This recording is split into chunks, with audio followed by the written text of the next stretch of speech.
Gold, trusted gold buyers. మీరు తాకట్టు పెట్టిన బంగారాన్ని విడిపించి ఈ రోజు ఉన్న మార్కెట్ ధరకు కొనబడను.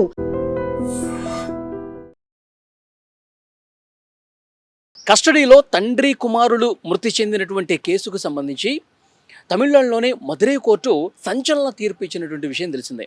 మొత్తం 9 మంది పోలీసులకు మరణశిక్ష, అంటే ఉరిశిక్ష విధించింది 9 మంది పోలీసులకు. అంటే ఎంత దుర్మార్గంగా పోలీసులు ఒక పగ పెట్టుకొని, కక్ష పెట్టుకొని కస్టడీకి తీసుకున్నటువంటి ఇద్దరిని చావగొట్టి చంపేశారు. అంటే అంటే న్యాయ వ్యవస్థ ఇంకా దాని మీద హోప్స్ పెట్టుకోవచ్చు. న్యాయ వ్యవస్థల మీద ప్రజలకు ఇంకా నమ్మకం ఉంది అంటానికి ఈ తీర్పు సజీవ సాక్ష్యంగా నిలిచినటువంటి పరిస్థితి.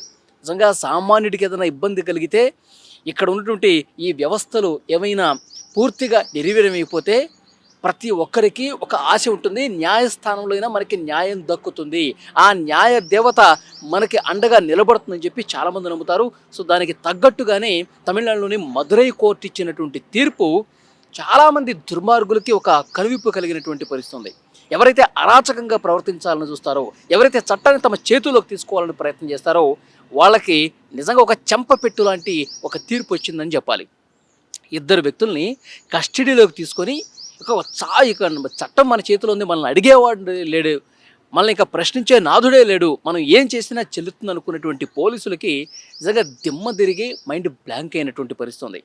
సో చాలా సంచలనమైన తీర్పు. నిజంగా దేశవ్యాప్తం ఒక్కసారిగా మదురై కోర్టు ఇచ్చినటువంటి తీర్పు వైపు చూస్తున్నటువంటి పరిస్థితి. ఎందుకంటే 9 మంది పోలీసులకు ఉరిశిక్ష వేయటం అనేది నిజంగా దేశంలో మొదటిసారి కావచ్చు ఇంతమంది పోలీసులకు ఉరిశిక్ష వేయటం అనేది. సో అంటే ఈ కేసు ఏంటి, ఈ కేసు పూర్వపరాలంటే, ఈ కేసు లోతుల్లోకి ఒకసారి విషయం మనం తెలుసుకోవాల్సినటువంటి అవసరం ఉంది. తమిళనాడులోని తూత్తుకుడి జిల్లా సాత్తానుకుళం ప్రాంతానికి చెందినటువంటి ఇద్దరు వ్యక్తులు, తండ్రి కొడుకులు, వాళ్ళు మొబైల్ షాప్ నిర్వహిస్తూ ఉన్నారు. ఎప్పుడు 2020 జూన్లో జరిగింది ఈ ఘటన. వాళ్ళు మొబైల్ షాప్ నిర్వహిస్తున్నారు. అప్పుడు లాక్డౌన్ సమయం ఉంది. టైమింగ్స్ కూడా ప్రభుత్వం నిర్దేశించింది, ఈ టైం వరకు ఎవరు కూడా బయట తిరగొద్దు అని చెప్పి. అయితే వాళ్ళు నిబంధనలకు అనుగుణంగానే ఉన్నారు. వాళ్ళు ఆ షాపులో కరోనా నిబంధనలను పాటిస్తూనే ఉన్నారు. టైం ఎక్కడ వాళ్ళు దాటిపోలా. కానీ ఈ పోలీసులు ఏం చేశారంటే, మొబైల్ షాప్లో ఉన్నటువంటి తండ్రి జయరాజు, కుమారుడు ఫెనిక్స్ అనమాట. జయరాజు ఆ టైంలో కూర్చొని ఉన్నాడు. పోలీసులు లోపలికి వెళ్ళారు. మీరు కరోనా నిబంధనలు పాటించట్లేదు, టైమింగ్స్ పాటించట్లేదు, మిమ్మల్ని అరెస్ట్ చేస్తున్నామని చెప్పి అక్కడి నుంచి జయరాజు తండ్రిని తీసుకెళ్లారు. ఈ విషయం ఫెనిక్స్కి తెలిసింది. కుమారుడు ఆ ఫెనిక్స్ స్టేషన్కి వచ్చాడు. స్టేషన్కి వచ్చి, మా తండ్రిని ఎందుకు అరెస్ట్ చేశారు, మేము కరోనా నిబంధనలు పాటిస్తూనే ఉన్నాం కదా, ఆఫీస్ టైమ్స్ ఏదైతే నిబంధనలు పెట్టారో దానికి ఫాలో అవుతూనే ఉన్నాం కదా, ఇంకా టైం ఉంది కాబట్టి మేము ఇంకా షాపులో ఉన్నాము, షాపు టైం అయితే మేమే క్లోజ్ చేస్తాం కదా అని చెప్తే, మీరు అసలు పూర్తిగా రూల్స్కి విరుద్ధంగా ఉన్నారు, మేము గతంలో కూడా చాలాసార్లు చెప్పాం, మీరు వినిపించుకోలేదని చెప్పి స్టేషన్లో వేసి కొడతా ఉన్నారండి. జయరాజ్ అనే వ్యక్తిని, తండ్రిని కొడతా ఉన్నట్టే ఇతను ఫెనిక్స్ అనే అతను కూడా, కుమారుడు వెళ్ళి అడ్డుకున్నారు. పోలీసుల దగ్గర అడ్డుకుని, ఎందుకు కొడుతున్నారు మా తండ్రిని, ఈ విధంగా ఎందుకు చేస్తూ ఉన్నారు అని చెప్పి అతను క్వశ్చన్ చేస్తాడు. క్వశ్చన్ చేస్తే అతన్ని కూడా లోపలేసి ఇద్దరిని కూడా చావబాదారండి.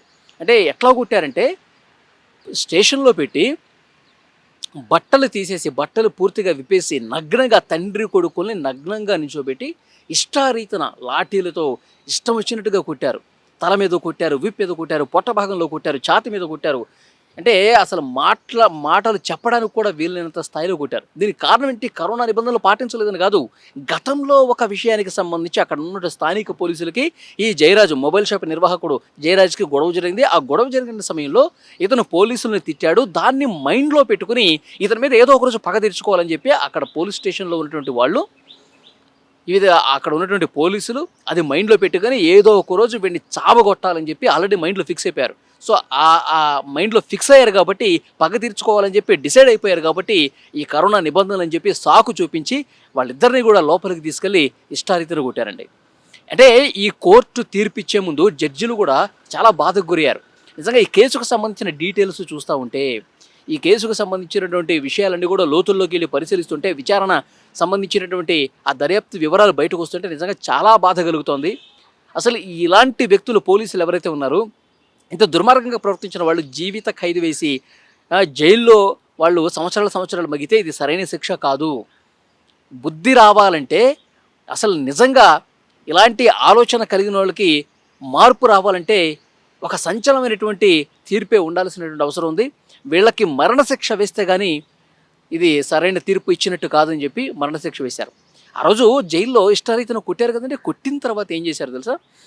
వాళ్ళ కుటుంబ సభ్యులు వస్తే మీరు బట్టలు తీసుకురండి, వీళ్ళ బట్టలు ఆల్రెడీ చినిగిపోయినాయి, మీరు బట్టలు తీసుకురండి, రేపు ఉదయం ప్రభుత్వ ఆసుపత్రుల్లో వాళ్ళకి చూపించిన తర్వాత వదిలిపెడతామని చెప్తే ఉదయాన్నే వాళ్ళు కుటుంబ సభ్యులు బట్టలు తీసుకొచ్చారు, గవర్నమెంట్ ఆసుపత్రికి తీసుకెళ్లారు, అక్కడే బట్టలు చేంజ్ చేయించారు, తర్వాత కోర్టు ముందుకు తీసుకెళ్లారు. కోర్టు మళ్ళీ వాళ్ళు జ్యుడిషియల్ రిమాండ్ అంటే మళ్ళీ జైలుకి పంపించారు. జైలుకి పంపించిన తర్వాత వీళ్ళు విపరీతంగా కొట్టున్నారు కదా పోలీసులు. అసలు ఎంత అంటే కనీసం మానవతా దృక్పథం లేకుండా అంత చావగొట్టిన వాళ్ళకు కనీసం ట్రీట్మెంట్ చేయించలేదండి. ఆ కొడుకు ఫెనిక్స్ ఎవరైతే ఉన్నారో ఆ కొడుకు మెదడులో రక్తనాళాలు చిట్లిపోయి జైల్లోనే చచ్చిపోయాడండి. ఈ విషయం తెలిసిన తర్వాత తండ్రి జయరాజు కూడా, అతను కూడా తీవ్రంగా గాయాలు ఉన్నాయి, ఛాతీ నొప్పితో బాధపడుతూ అతను కూడా జైల్లోనే చనిపోయాడు. తండ్రి జయరాజ్ ఛాతీ నొప్పితో కనీసం ట్రీట్మెంట్ చేయకుండా అతను అనారోగ్యం పాలైనా సరే చూపించకపోవడం వల్ల తండ్రి చనిపోయాడు. ఈ దెబ్బలు ఎక్కువైపోయి మెదడులో రక్తనాళాలు చిట్లిపోయే విధంగా తల మీద కూడా కుట్టారంటే ఎంత దారుణం చూడండి. తండ్రి కొడుకులు ఇద్దరు కూడా చనిపోయారు. ఈ విషయం బయటకు వచ్చిన తర్వాత ప్రజా సంఘాలు, మానవతావాదులు పెద్ద ఎత్తున ఆందోళనలు చేశారు. ఈ కుటుంబానికి న్యాయం చేయాలి, పోలీసుల మీద చట్టపరంగా చర్యలు తీసుకోవాలి, శిక్షించాలి కఠినంగా అంటూ పెద్ద ఎత్తున ఆందోళన చేస్తే అప్పుడు మద్రాసు హైకోర్టుకు సంబంధించిన మదురై బెంచ్ దీన్ని సుమోటోగా తీసుకొని విచారణకు ఆదేశించింది. ఈ విచారణలో కూడా పోలీసులు ముందుగా సహకరించాల.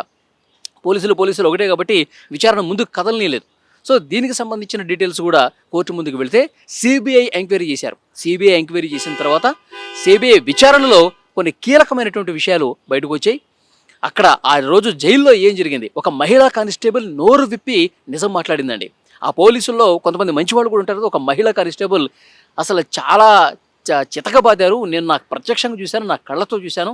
తండ్రి కొడుకులు ఇద్దరిని కూడా ఇంత దుర్మార్గంగా కొడుతున్నారంటే అని చెప్పి ప్రశ్నించి, కానీ మా పై అధికారులు కాబట్టి నేనేమీ మాట్లాడలేకపోయాను, చాలా దారుణంగా కుట్టారని చెప్పి ఆ మహిళా కానిస్టేబుల్ చెప్పినటువంటి విషయాలు, తర్వాత ఫోరెన్సిక్ ల్యాబ్ రిపోర్ట్లో బయటకు వచ్చినటువంటి విషయాలు మొత్తం కూడా పోలీసులే చాలా దారుణంగా పగబెట్టుకొని కక్ష పెట్టుకొని తండ్రి కొడుకుల్ని చావుగొట్టి చంపేశారని చెప్పి అన్ని ఆధారాలతో బయటపడినటువంటి నేపథ్యంలో ఈ పోలీసులే 10 మంది పోలీసులండి. అయితే అందులో ఒకడు అనారోగ్యంతో చనిపోయాడు. మొత్తం 9 మంది పోలీసులు, ప్రతి ఒక్కరు కూడా కారణమే. ప్రతి ఒక్కరు కూడా ఈ కేసు నుంచి తప్పించుకోవాలని ప్రయత్నం చేస్తున్నాడే. ప్రతి ఒక్కరు కూడా 9 మంది పోలీసులు కూడా ఆ తండ్రి కొడుకులు ఇద్దరిని కూడా చావుగొట్టారని చెప్పి వాళ్ళకి బలమైనటువంటి ఆధారాలు లభించిన నేపథ్యంలో ఒక సంచలనమైనటువంటి తీర్పు రావాలి. ఇలా పగబెట్టుకొని కక్ష పెట్టుకొని సామాన్య ప్రజానీకాన్ని ఇబ్బంది పెడుతున్నటువంటి పోలీసు అంటే ప్రజలకు రక్షణ కల్పించాలనేటువంటి వ్యవస్థే ప్రజల్ని చావుగొట్టే పరిస్థితి అంటే నిజంగా క్షమించరానటువంటి నేరం, వీళ్ళకి కఠినంగా శిక్షించాలని చెప్పి జడ్జి కూడా భావించారంటే ఈ కేసు ఎంత తీవ్రమైందో మనం అర్థం చేసుకోవచ్చు. 9 మంది పోలీసులకి ఉరిశిక్ష విధించడంతో ఈ కేసుకు సంబంధించి ఎవరైతే పోరాటం చేశారో ప్రజా సంఘాలు కావచ్చు, వీళ్ళందరూ కూడా హర్షం వ్యక్తం చేస్తున్నటువంటి పరిస్థితి. మరోవైపు ఆ జయరాజు భార్య ఫెనిక్స్ తల్లి, ఆ తల్లికి కూడా ఎందుకంటే భర్తను కోల్పోయింది, కొడుకును కూడా కోల్పోయింది, ఇంకా ఆమె రోడ్డున పడ్డటువంటి పరిస్థితి కాబట్టి పోలీసుల నుంచి ₹1 కోటి ఆ పోలీస్ డిపార్ట్మెంట్ నుంచి ఇప్పించాలని చెప్పి జడ్జి కూడా చాలా స్పష్టంగా చెప్పారు. సో డెఫినెట్గా చాలా బాధ కలిగించేటువంటి కేసు డీటెయిల్స్ చూస్తూ ఉంటే, కానీ న్యాయ వ్యవస్థ తప్పకుండా న్యాయం చేస్తుందన్న నమ్మకం ప్రతి ఒక్కరిలో ఈ తీర్పు ద్వారా అర్థమైంది. ఈ వీడియో చూస్తున్న ప్రతి ఒక్కరూ స్పందించండి. ఈ వీడియో చూసిన వాళ్ళకి ఈ తీర్పుని మీరు ఏ విధంగా చూస్తున్నారో కామెంట్ రూపంలో తెలియజేయండి.